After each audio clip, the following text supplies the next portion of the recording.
Warners, welcome to another episode of the Women Your Mother Warns You About, brought to you by Sales Gravy. And real quick, before we get started with this episode, head over to salesgravy.university. We are climbing close to 300 courses at Sales Gravy University, both on demand and live. So if you're trying to up level, go check that out with contributors from everywhere, not just internally at Sales Gravy. But I am super excited to welcome back someone to the show who has not been on the show since before COVID, which says a lot because that means the show's been around a while. So this show in its 5th year, welcoming back Liz Wendling, sales coach and business consultant and the birth mother and founder. You like that? I just made you the birth mother of the sales clinic. We're going to talk a little bit about that. Liz, welcome back.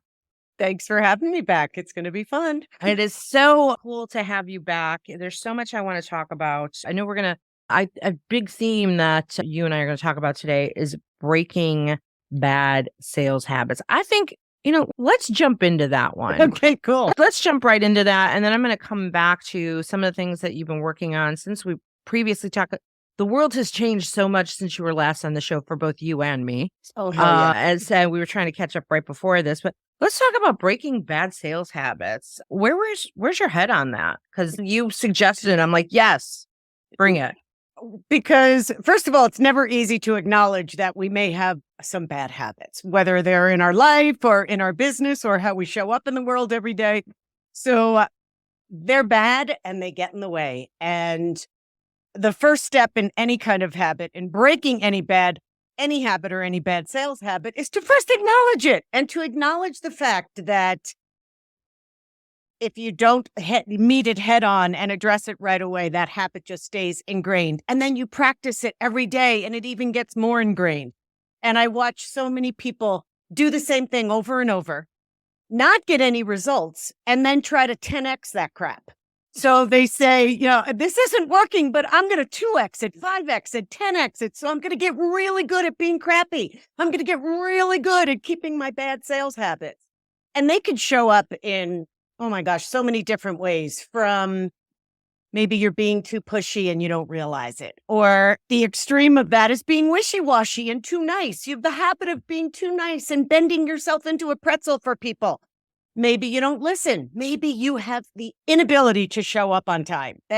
No matter what you do, you're always apologizing for being late, which is an awful habit. That's probably the worst one in my opinion. Mm-hmm. Or you don't deliver on time. You tell someone you're going to do something in the time frame that you say you're going to do it, and then you say, "Oh, I'm really sorry. I got so busy. I didn't get around to it."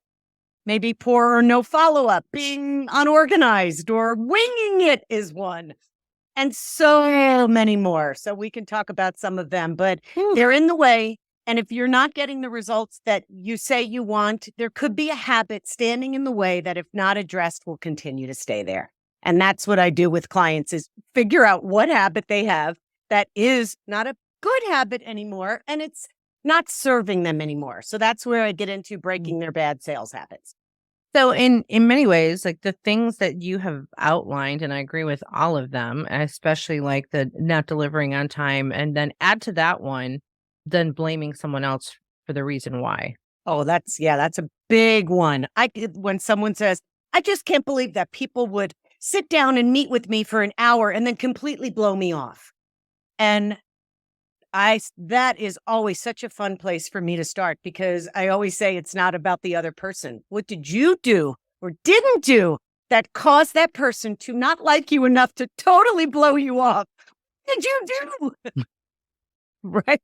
Yeah, 100%. So a lot of this is so much, in my opinion, psychologically based in some ways, right? This is not so much about skill set and having the ability to sell and to close and all of that. This is a lot of inner work, in my opinion. Exactly, I mean, what it is, right? It typically isn't a skill set. Sometimes it is around how they're doing something, but most of the time it's that ingrained behavior that they're so used to doing. It's like a record. It keeps playing the same song. You don't put a record on, oh, I'm dating myself, and expect it to play something different, right? it's going to play what's on the record. So Yeah. that's where we've got to pull the needle up. Oh man, that's a 50-year-old reference. But it's true. If we don't break the pattern, then it just stays ingrained. And then we get to blame the world, blame everyone else instead of saying, oh my gosh, maybe it is me. Maybe there are some things I'm doing or not doing that is causing all this to happen. And that's where breaking those bad habits come in.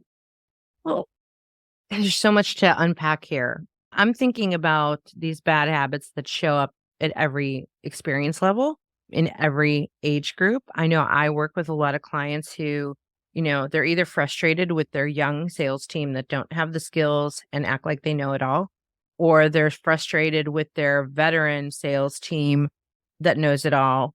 And basically, old dogs, new tricks. They don't want to learn.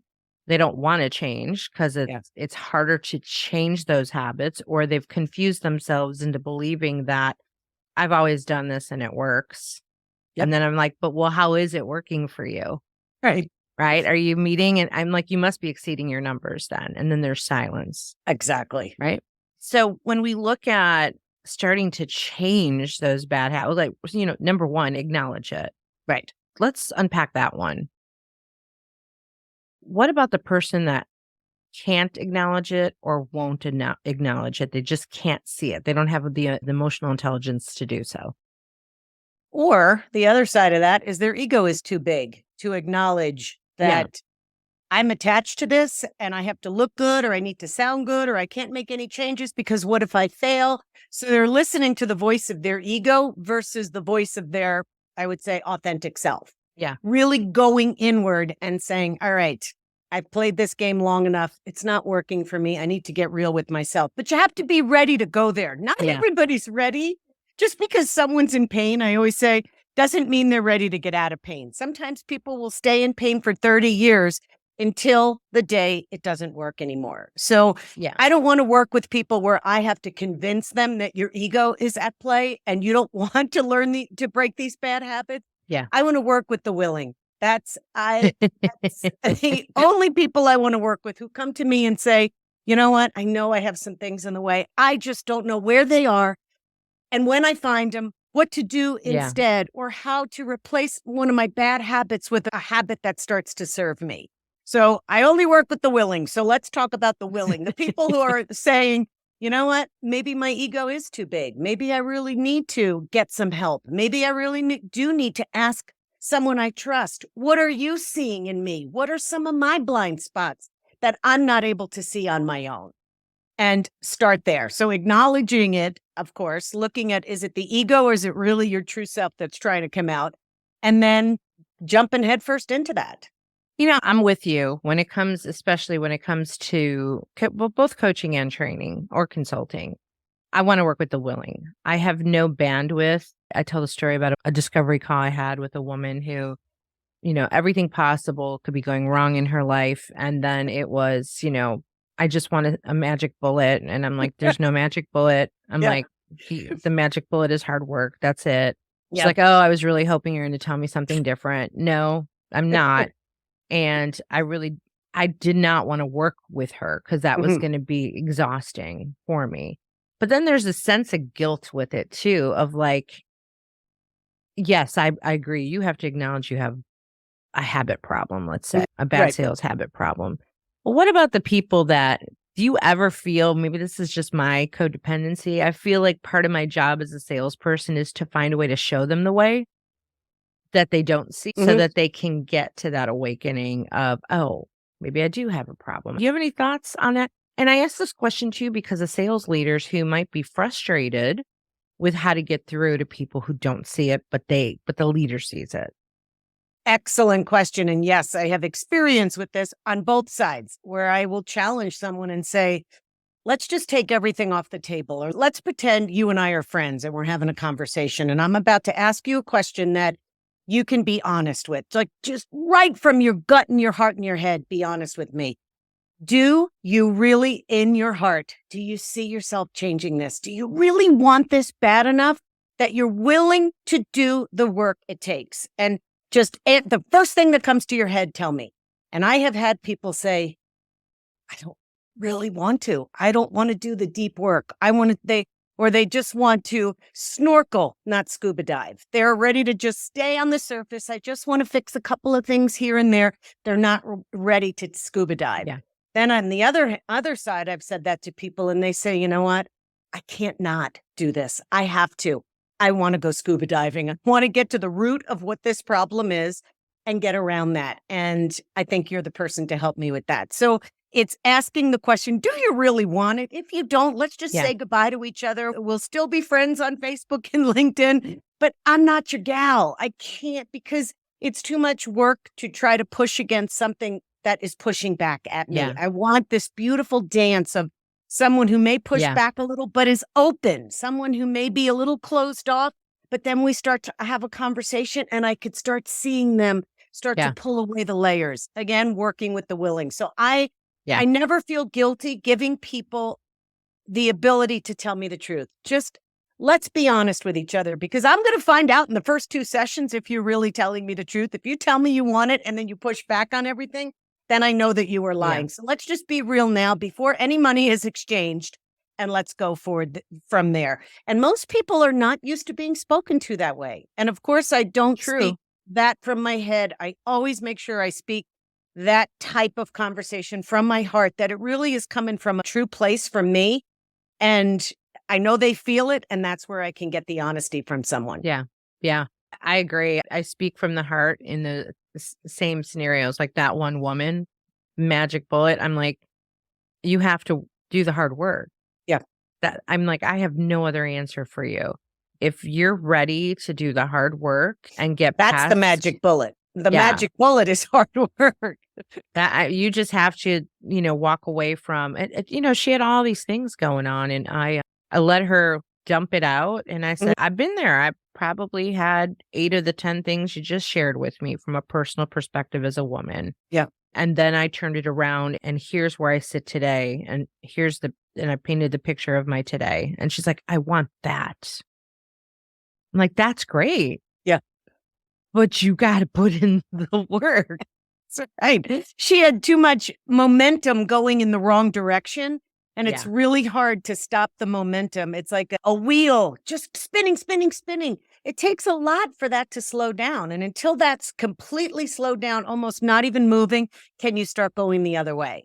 So if somebody really wants it, there's a process to get there. Or they really need to hit a rock bottom. I think for her, she was pretty close to rock bottom, but maybe not exactly at rock bottom. So maybe she'll turn that around. Let's talk about a sales leader who sees it in someone, sees the bad habits. We know a lot of sales leaders don't actually get sales leader training. They're just thrown into it and they don't know how to deal with it. They can see the bad habits. That person can't see it, but the sales leader can see it. How could the sales leader approach that person with the bad habits? I would probably say almost in a similar way that here's what I'm noticing. This is an area that you could use some work on or some help around. And do you want it? Do you want to get better here? Do you want to keep going back to bad habits? And really having that heart-to-heart conversation with someone, asking them, how bad do you really want this? Is this something you see yourself changing? If not, then maybe we call it a day. And because keeping people who have bad habits that they're not willing to change or work around is a disaster, is a complete disaster on a sales team. And I can't tell you how many times I've seen this scenario come up. Oh, but she's with me for such a long time. And oh, she's such a nice person. And he's going through a lot right now, or he's always been that way. Well, then good. You're codependent. You're helping that behavior. So I see a lot of codependency in that, where a sales leader is unwilling to take a stand for someone in such a beautiful and strong way and take a stand for that person, but then be that stand for that person and hold their feet to the fire. Yeah. I think that's some hard truth. Yeah. For any sales leaders listening, I've seen that a lot too. Like if you don't address it, if you don't coach it, step one. And then step two, if they're resistant, and I've seen this a lot with veteran salespeople, because here's how I diagnose that. How do you like that word? Because we're talking to the sales clinic.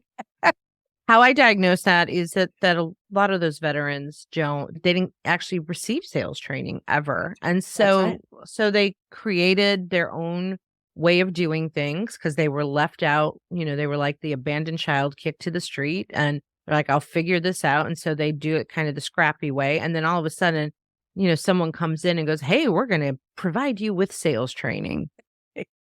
Right. And they're like, I've had guys, mostly guys, say to me, I've been doing this for 30 years and You it couldn't works teach me anything. yeah, it works just fine. Right. I'm not changing that mindset. No, And when I do, I'm like thrilled because I feel like a miracle worker. So it does happen. It that does does. happen where they go, you know what? I learned something new. Somewhere they were open to the listening in it. Right. So I think a sales leader has to have the courage to first have the conversation. And then if there are no changes, then Right. you you either have consequences or you live with it. That's right. Because if you just keep changing the doing and the doing and use this email, not that, say this, not that, and not change the being, not Yeah. change the human being first, then it's like putting shit on top of ice cream. It's never going to taste good. It's never, just keep layering crap on top of Yeah. what You could just be gave me beautiful. such a visual. That was probably the best visual I could get to stay away from ice cream. Thank you for that. You're quite welcome. Ice cream's my weakness. So talking about bad habits, let's talk about some of these bad habits. What about the being too pushy bad habit? Well, I think, well, that's one of those that we hear all the time, that I don't want to be one of those pushy salespeople. Yeah. I don't want to be one of those aggressive assholes. And I tell people that when you declare what you don't want to be, you actually wind up being that. So when you say, I don't want to be pushy, I don't want to be one of those people, and you don't acknowledge, you step on the gas of what you don't want to be versus declaring, hey, you know what? I think I want my true self to show up, or I want to be more authentic, or I really want to show up as myself. I don't want to have any airs about me or pretend that I'm greater than someone else.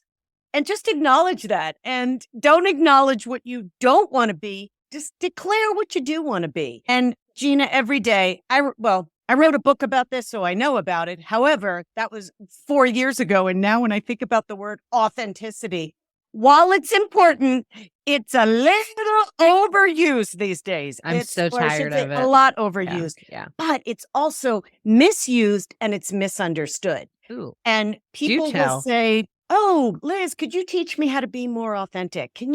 I really want to work on my authenticity skills. And while I understand the question, my answer is always the same. And it's a little smart assy, but I say the best and most powerful, effective way to be authentic is to stop being inauthentic, is to knock that crap off.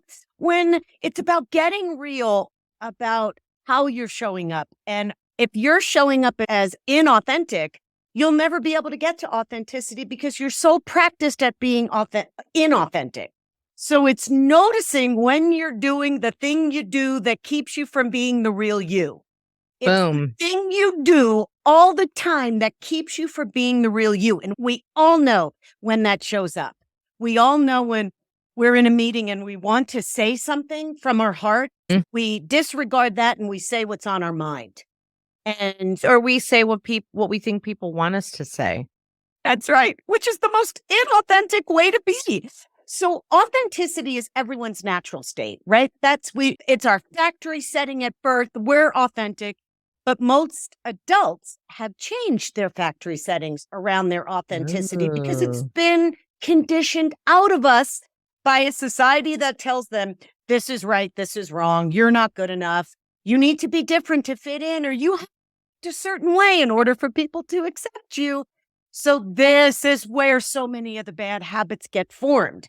So you watch someone and they're maybe a little more assertive and you think, oh, I'll try that. I'll be more assertive. But it comes across as aggressive and pushy because you're trying on someone else's way of being and you haven't figured out your own. So you try what someone else is doing, but don't really align with who you are. It never works. And then the salesperson gets to say, see, I'm terrible at this. I'm not a natural Yep. salesperson. I'm not good at this. So they blame their bad habits on someone else instead of really saying, okay, well, that didn't really feel good inside of me when I did that. I didn't like that language. Let me go in and figure out what really does work for me. That happened to me many years ago. This is, gosh, probably 10 years ago when I first got into the coaching world and I first started doing a lot of sales coaching, and I was following the blueprints that all these guru sales people or guru thought leaders were doing, right? You join a mastermind, and then I joined a mastermind so that I could improve my training business at the time. And they cookie cutter you and they're like, okay, you should become a coach. And I'm like, okay, that's not really why I came to increase training Right. revenue, but I was like, I'm open to this. I'm moldable. And so I went down this path, this crazy path of coaching. And then you fall into the pattern of like, you need to have a live 3-day event and you're going to give them, you know what I'm talking about. And Oh you're my going gosh, do a 5-day challenge and to, give your shit away. Yeah. yeah. And you get people to come speak on your stage and you Yes. charge them to speak on your stage and Create your funnel. yeah. And you're doing all that. And then you're selling a program at the end of the 3 days. And so I fall down that rabbit hole, and I do that. And I create a 3-day event that I do in Chicago and hire an event company and like went through the whole process. Wow.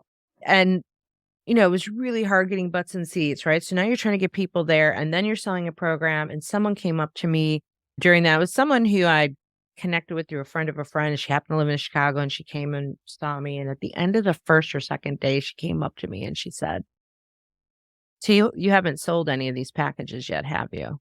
And I said, no. She's like, because you're completely misaligned. You are so misaligned with how you're presenting yourself. Yeah. You're presenting yourself in the style of a guru, and it's not who you are. And so you're following this guru framework. And so there's a misalignment. They don't quite know what it is. They just know there's something about something's off. Something that you're offering doesn't connect with them. Yes. And it was such a your words aren't matching. It's like when you watch a movie and the words aren't caught up with the lips. Something's off and it's distracting. It's like, yeah. So that it was such an aha moment. And she actually had a coaching program in marketing alignment, which I did ultimately join, which was a really good investment because she walked us through this path of like, sort of like a personality assessment of like, where do you fall in from a marketing perspective of how people are going to connect with you? Yes. And guru is one, but I'm not. The guru personality is do as I tell you to do because it worked for me. Right. Do exactly what I did and it will work for you. The problem is I am not you. You are not me. And then there was there's like 4 different personalities, like a personality assessment. And the other one was a truth guide. Oh, okay. The truth guide. It's the person who leads you down the path, but doesn't say, do it this way. Says, okay, where are we going on the path? Where do you want to get to? Let me find what is your natural strengths and help guide you down the path for you to create what you want. And that was the category I fell into. And so imagine showing up in a guru style framework when I'm more of the truth guide of getting you to your truth. So that was the disconnect in it, right? Because I was not authentic. I wasn't who I naturally was. Right. You changed your factory settings to mold the guru, and it's impossible. There's no way that anybody would have rushed the stage and said, here's my credit card. I want 10 packages. There's no way they could because there was no magnetic pull to you. Exactly. There was more of a repellent that was actually happening. Good for you for hearing what she had to say and really hearing it. You heard it. And I'm sure it wasn't easy to hear that. But what beautiful advice that someone gave you because they were seeing it and you were modeling something different and she caught you right in the moment to Yeah, be able to shift a bad habit that you were in or a behavior that you didn't see. exactly. And what ended up happening going through her program, the category that I fell into was really everything indicated that it was about my voice.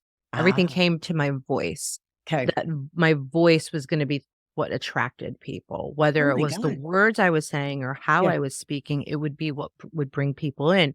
And so once you find that out of like, what is the thing that will pull people to you, then what are the modalities that you use from a marketing perspective? So from a Right. marketing perspective, it kept coming up. I'm just giving you a little Yeah. history now. It kept coming up, you should be podcasting. That would be a platform that would attract people to you. So that's how I ended up starting in podcasting back in 2016. I launched my first podcast then, which Oh, was The Pivotal Leader. That's how because it's like, okay, if that's what attracts, right? And that's where I started to hone. I'm like, just own my voice. right. Just own what I say, own who I am exactly as I am. Exactly. And that's where the power is. It's not in following someone else or doing. I always say just because everyone else is doing it doesn't mean it works. It just means it's popular. That's all it is. Like doesn't mean anything. Well, I'm just going to do what everyone else is doing. They're doing 5-day challenges. Oh, it's so big, or I'm going to go to a funnel course. Just because there's 3,000 people at this doesn't mean that it works for you. And until you pull back the curtain and get real with you first, nothing's going to happen. But when Yeah. you do, when you really pull it back and you get real there, and like I said, that's where the power is. Watch what happens to you, your business, and your bottom line when you lead from that place, not from the outside in. It's the inside out. And that's what's the hard work. There's no magic bullet there. Going No, in it's and digging up yeah. your crap is never fun, but the journey is always worth it. Yeah, it's knowing exactly who you are, knowing what people like about you. Every time someone reaches out to me because they listen to the podcast, they follow me on social media, and every now and then I get one of those messages of like, "Oh, I love your show. You don't know this, but you're like a secret mentor to me." Oh, I always schedule a call with that person yeah, because I want to learn more about how they see me. What's the lens they're seeing me in? Because right. we don't always see that for ourselves. Very true. We have a hard time seeing what others see. And maybe we're rejecting ourselves as well. Maybe we're like, oh, is that maybe I don't want to be seen that way. Well, the reality is you are You are. whatever that is. And so if you can accept how you're seen, the positive pieces and like the negative pieces, then you can work on those. But then the positive pieces, why not blow that up? Totally. Yeah. Because the positive pieces are really otherwise known as impact. You're making an impact with those positive pieces. Go for it. Lean the horn on impact, because if the impact is there, that's when you start to touch more people. Yeah. Let's talk about the rinse and repeat attitude habit, whatever we want to call that habit. Addiction. Yeah, the habit of, and Jeff Bajorek and I have a tendency to disagree on this. So if he were here, he would chime in. Okay. I get crazy about these LinkedIn pitch slapping messages I get. Yep. Where they connect and then they go into the pitch slap. And I'm like, yes, you need to sell. That's what, Jeff's like, good for them. They're selling. And I'm like, that's great. I'm also a big believer in everything that we teach at Sales Gravy as far as like neuroscience and the amygdala and breaking the pattern of like, gosh, where did you copy and paste this message that you just put into my LinkedIn that I have received like a million times? And this is one that kind of came up to it's the most recent, right? Like Oh, I saved them too. I saved them. You and I need to like teach a class on this or something because I want to do something with this Yeah. because I'm like, I'm so convicted by it. Like, so someone connects with me. It's like, I love connecting with accomplished entrepreneurs and would be thrilled to have you in my network. Okay. I'll take the bait because Right. I already know that this is a baity kind Yeah. of, You know what's coming next. I It's know that we're here to obvious. sell. Yep. But, take me to dinner before you take me to bed is what I like Yep. to usually say. And sometimes Uh-huh. I tell them that. So I connect. She's like, great to connect. Is there anything you're really loving about your business right now? I'm like, I've that's gotten the same one. Yes. I'm like, that's so 2017. Yeah. Who taught you that? Like, okay. And so I'm like, I just do a one-word response, everything. Because I just want to play the game and I Right. want to see how they are handling this, right? Well, that's fantastic. Not everyone can say that these days. I have always enjoyed working with entrepreneurs and supporting sustainable business growth, and it's been such a blessing financially and lifestyle wise. I'm curious, fast forward 1 year from now, what would have happened for you to consider the next 12 months a total win or a dream come true? Oh my I'm like, Stop. try to make this a natural conversation. Yeah. I'm throwing the resistance in because I want to see how she's going to tweak her script. Yeah. Right? So she's still getting her script in there, Yeah. right? And like, okay, I'm gonna go for the what would it look like in 12 months? I don't even know you. That's right. I'm lucky if I can figure out what I'm having for lunch later today. I'm Right. not thinking about I do have a 12-month plan, but I I don't know know what you you. Why am I gonna share? Right. I'm not So, sharing it. right, I respond all the things. I hope you're amused by this. Then the response is, I love the enthusiasm. My life completely changed when I started modifying some daily practices. It has such monumental results in my business and quality of life. It has become a priority for me to share with other entrepreneurs with no strings attached. I'd love to hop on a call with you. At zero cost. I'm offering income flow sessions that take you through a powerful step-by-step process proven to double or triple your income. Oh, that's my favorite. 20 to 30 hours less. Would you like one of my complimentary sessions? I only have a few left. They're going fast. Sign up now.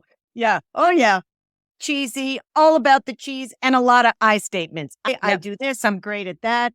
And Gina, this is being taught. Somebody paid a lot of money to get in a program that promised I could double or triple your bottom line. Or I can get you 20 calls a day from qualified people who are ready to give you their credit card over the phone within minutes. And somebody bought this program because they're looking for that magic bullet. That's not working with the willing. That's working with the desperate. That's working for someone who's looking for that magic bullet and doesn't really see that isn't how life is. That isn't how people are. No one wants that. I always turn that around and say, would you respond to your own message? Would you respond to this crap that you just put in my LinkedIn? And sometimes you're nice. I'll say, wow, you're my perfect kind of client. Someone who has no idea how to prospect effectively. Would you be open to one of my complimentary coaching sessions? Wait, all right. So I have different responses, right, for all of them. So I said, thank you. I don't need your services. Maybe I could help you with your outbound prospecting approach so you don't sound like every other coach pitch slapping on LinkedIn.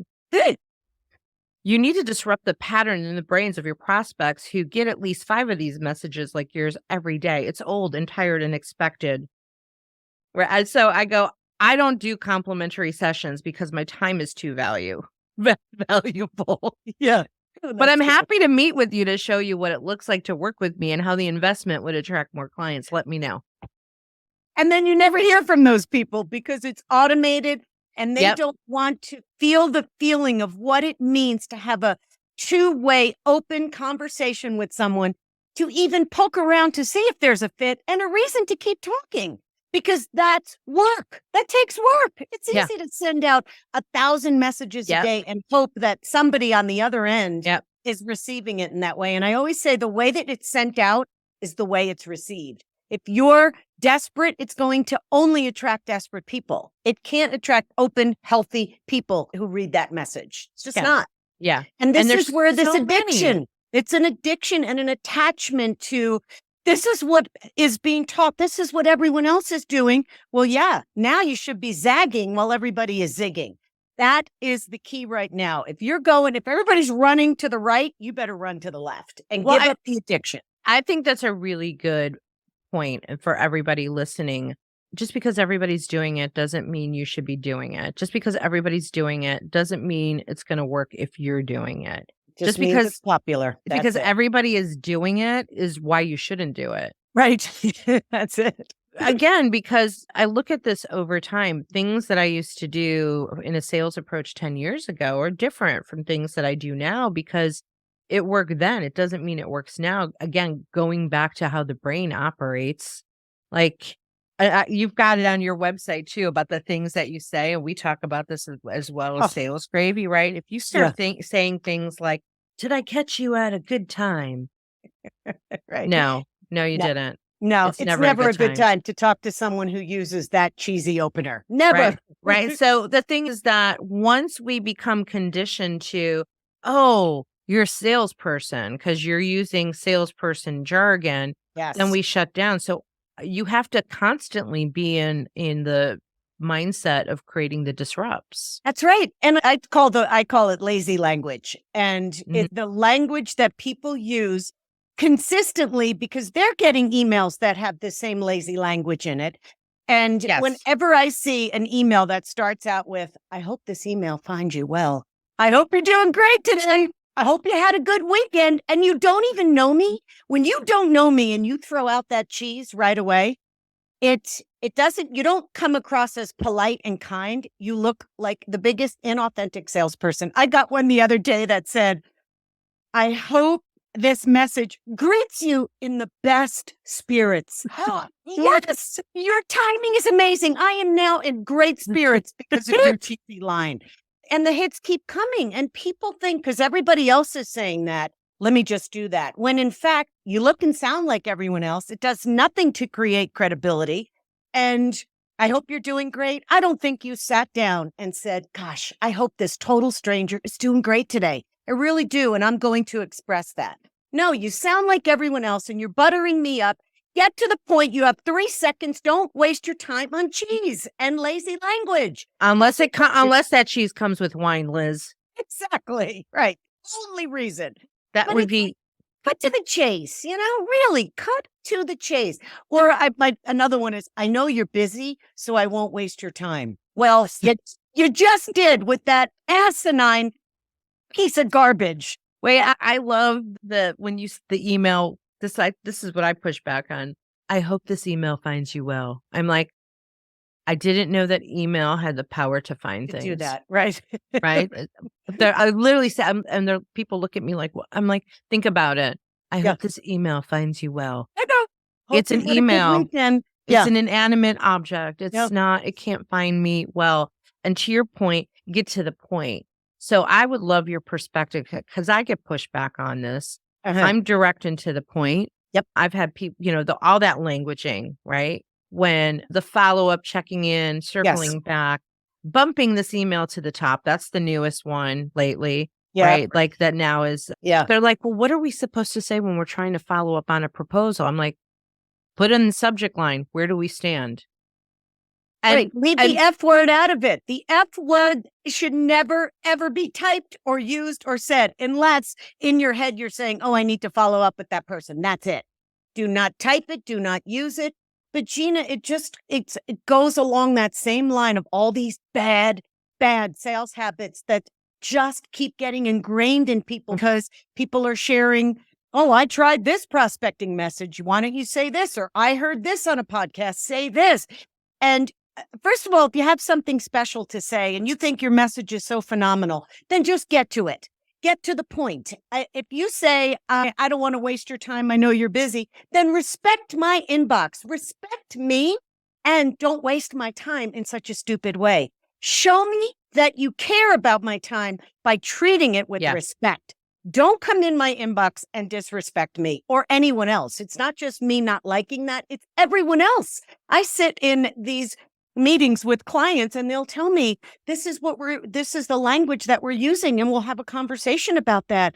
And they go, I even hate it when somebody says that. So why are we using that? So I never tell people what to say unless I know them. I'm not going to sit here and say, don't say this, say this. I can give some suggestions, but I need to know you. I need to know your language, how you talk, what you did in the last meeting, what you said to those people the last time you saw them, the whites of their eyes. I want to know what your follow-up process is. How do you set it up? How do you do it successfully? Because if you have to send an email that says, I'm just following up, touching base, reaching out and checking in, you miss the mark so far that any of the follow-up that you do will not matter at all. Preach. Because you missed the mark three meetings ago. Yeah. So 2 things with this, right? Get to the point and get to the point in your language that is authentic with you. So when I gave that advice of my subject lines are, where do we stand? I already have a relationship. We've already had discovery. I've sent it. I've done a proposal. Where do we stand on the proposal? Where do we stand on moving forward? Yep. And the reaction, right? They like their mouths drop and they go, isn't that rude? I'm like, what's rude about it? It's called being direct. It's right. direct. So I can't do direct. That's inauthentic. Well, this is, love your thoughts on this because I'm like, if we're all going to be stuck in this place of like direct is rude, then we all got problems because direct is kind. Direct is respecting my time by getting to the point and not giving me extra words to read. Now, granted, we all have different personalities and there might be, Canadians are a little nicer than people in the US. We all joke about that. But get to the point. That's right. You can still be nice and direct. Yes. What's your advice? Yeah. What's your advice for that? For people like, but it feels like I'm not being polite. Yeah. And I hear that all the time. There's a whole subset of people who right away will say, well, I'm not like you. You just tell it like it is. And I go, okay, well then are you expecting me to lie to you first and then tell you the truth? What would you prefer? You just tell it like it is. And I think, oh my gosh, well, is there any other way than to speak truthfully and direct? And so the bottom line to this is your customers, your potential clients absolutely will hold you in a higher regard and have a deep respect for business owners and professionals who are efficient and organized, who are dedicated to keeping the momentum going in a conversation without adding more fluff or making me work too hard in these follow-up emails. My God, a whole paragraph I have to read through to get to the actual point when they could have stripped away the first paragraph. You make me work too hard, that means I don't want to work with you. If you make me work too hard, it shows me that you're probably charging me double because you're doing double the work.